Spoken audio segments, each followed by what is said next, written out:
Hello friends, मैं प्रशांत तिवारी। आप सभी का मेरे चैनल में स्वागत है। यदि आप पहली बार मेरे चैनल पे आए हैं तो कृपया लाइक, शेयर एंड सब्सक्राइब करें और बेल आइकन दबाना ना भूलें ताकि भविष्य में जब भी कोई मैं नई वीडियो डालूं तो आपको नोटिफिकेशन जा सके।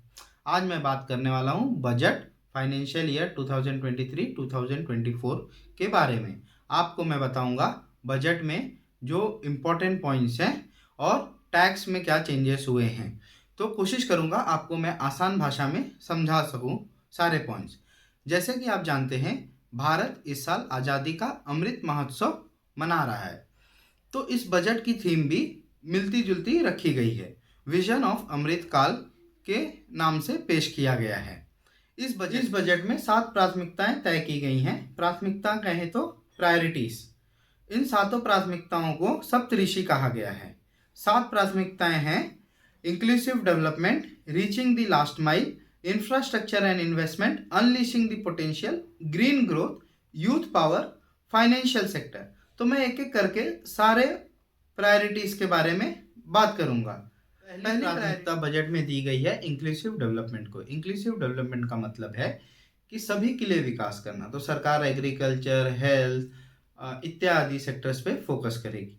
दूसरी प्राथमिकता दी गई है रीचिंग द लास्ट माइल। इसका मतलब है वेस्ट से लेके ईस्ट तक, नॉर्थ से लेके साउथ तक सभी के लिए बेसिक नेसेसिटी वाली जो चीज़ें होती हैं, पानी, इलेक्ट्रिसिटी, हाउसिंग, ये सब उनको दे सके। सरकार इसमें एक स्कीम भी लॉन्च करेगी, उसका नाम है PMPVTG। ये खास करके ट्राइबल ग्रुप्स के लिए है। ट्राइबल बोले तो आदिवासी ग्रुप्स के लिए, जिसमें सरकार ट्राइबल ग्रुप्स आइडेंटिफाई करेगी, चाहे वो कहीं पे भी हो, ईस्ट में हो, वेस्ट में हो, साउथ में हो, नॉर्थ में। वहाँ पे उनको कोशिश करेगी कि इन्हें हाउसिंग, नेसेसिटी, वाटर की सर्विसेज, बेसिक सर्विसेज जो है वो मिल सके। सरकार कर्नाटक में माइक्रो इरिगेशन को भी सपोर्ट करेगी फाइनेंशियली, ताकि वहाँ से सूखा दूर हो सके। सरकार टीचर्स का भी रिक्रूटमेंट करेगी एकलव्य मॉडल के जरिए। तीसरी प्राथमिकता है इंफ्रास्ट्रक्चर एंड इन्वेस्टमेंट। सरकार का फोकस रहेगा कि वो इंफ्रास्ट्रक्चर ग्रो कर सके, साथ में इन्वेस्टमेंट करे ताकि जॉब अपॉर्चुनिटीज ग्रो हों, जिसके लिए सरकार ने 33.4% तक का कैपिटल इन्वेस्टमेंट इंक्रीज किया है, यानी कि 10 लाख करोड़ तक। चौथी प्राथमिकता है अनलीशिंग द पोटेंशियल, यानी काबिलियत को बढ़ाना। सरकार 3 AI सेंटर ओपन करेगी। AI बोले तो आर्टिफिशियल इंटेलिजेंस। सरकार कोर्ट्स लॉन्च करेगी ताकि जो भी हमारे पेंडिंग केसेस है जल्दी रिजॉल्व हो सके। 5G सर्विसेज के लिए सरकार 100 लैब सेटअप करेगी ताकि 5G टेक्नोलॉजी ग्रो कर सके इंडिया में।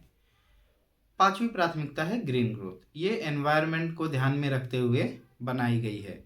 इसमें सरकार PM प्रणाम स्कीम लॉन्च करेगी, जिसमें वो प्रमोट करेगी कि जो भी स्टेट्स हैं या यूनियन टेरिटरीज वो फर्टिलाइजर्स का यूज़ नहीं करें, उसके बदले उसके अल्टरनेटिव जैसे गोबर हो गए, ये सब का इस्तेमाल करें। दूसरा, सरकार की कोशिश है कि हम लोग बैटरी एनर्जी यूज़ करें, लाइक सोलार एनर्जी, उसको प्रमोट करेगी। तीसरा, फंड्स अलॉकेट करेगी कि जितने भी पुराने व्हीकल्स हैं उसको रिमूव किया जा सके, क्योंकि पुराने व्हीकल्स ही ज़्यादा पोल्यूशन क्रिएट करते हैं। छठी प्राथमिकता है यूथ पावर। इसमें यूथ को ध्यान रखा गया है, उनको स्किल्स के डेवलप करने की बात की गई है।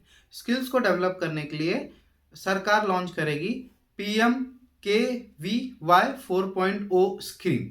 इस स्कीम में AI, coding, 3D printing technology को प्रमोट किया जाएगा ताकि जो भी इंडिया के युवा हैं, यूथ है, वो अपस्किल हो सके।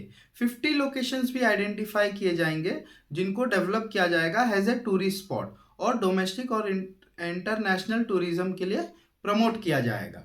गवर्नमेंट प्रमोट करेगी कि जो भी स्टेट हैं और यूनियन टेरिटरीज है वो अपने स्टेट में कम से कम एक यूनिटी मॉल सेटअप करें, ताकि 1 डिस्ट्रिक्ट 1 प्रोडक्ट की जो स्कीम है उसको प्रमोट किया जा सके, बढ़ावा मिले। सातवीं प्राथमिकता है फाइनेंशियल सेक्टर।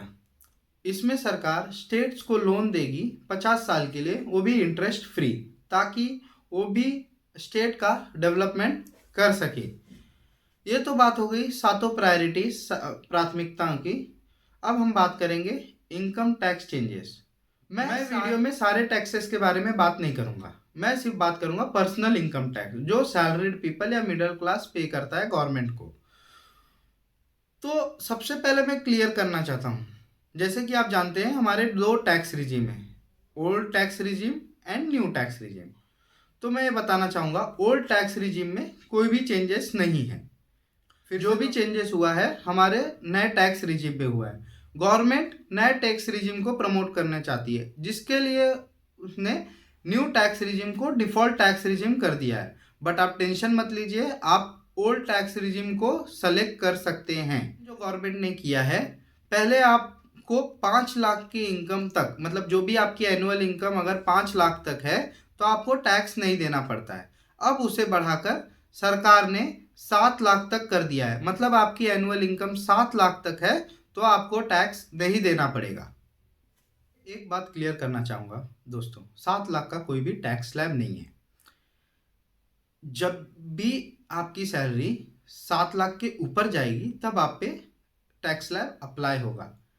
यदि सैलरी 7 लाख के नीचे है तो टैक्स स्लैब अप्लाई नहीं होता है।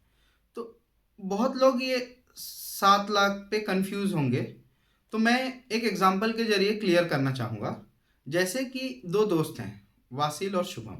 वासिल की सैलरी है 6,99,999, तो उन पे कोई टैक्स स्लैब नहीं अप्लाई होता है, तो वो कोई टैक्स पे नहीं करेंगे।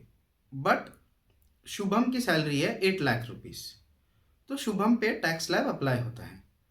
शुभम सोचते हैं गवर्नमेंट 7 लाख रुपए तक कोई भी टैक्स नहीं लेती, तो वो कैलकुलेट करते वक्त ये मिस्टेक करते हैं कि 8 लाख में से सीधा 7 लाख माइनस करते हैं और 1 लाख पे टैक्स कैलकुलेट करते हैं, जो कि गलत तरीका है टैक्स कैलकुलेट करने का। शुभम को कैलकुलेट करने के लिए टैक्स स्लैब के थ्रू कैलकुलेट करना चाहिए। जैसे कि उनके सैलरी पे टैक्स स्लैब अप्लाई होता है, जैसे 8 लाख की सैलरी है तो टैक्स स्लैब अप्लाई हो रहा है, तो 8 लाख में से पहला सेक्शन है 0 से 3 लाख का, तो कोई टैक्स नहीं है, तो 8 लाख में से 3 लाख माइनस होगा 5 लाख। फिर दूसरा सेक्शन है 3 लाख से 6 लाख, तो बची हुई जो सैलरी है शुभम की 5 लाख, तो ये सेक्शन में आएगी जिसपे 5% का टैक्स है। तो शुभम को 5 लाख पे 5% लगभग 25,000 रुपये का टैक्स देना होगा। ये सही तरीका है। तो ध्यान रखिए दोस्तों, फिर से दोहराऊंगा, 7 लाख का कोई भी टैक्स स्लैब नहीं है। मैंने सिर्फ कंफ्यूजन दूर करने के लिए दिया है। आपको टैक्स कैलकुलेशन के लिए इंटरनेट पे काफ़ी टूल्स और शीट्स मिल जाएंगे, तो आप अपने अपने टैक्स कैलकुलेट कर सकते हैं।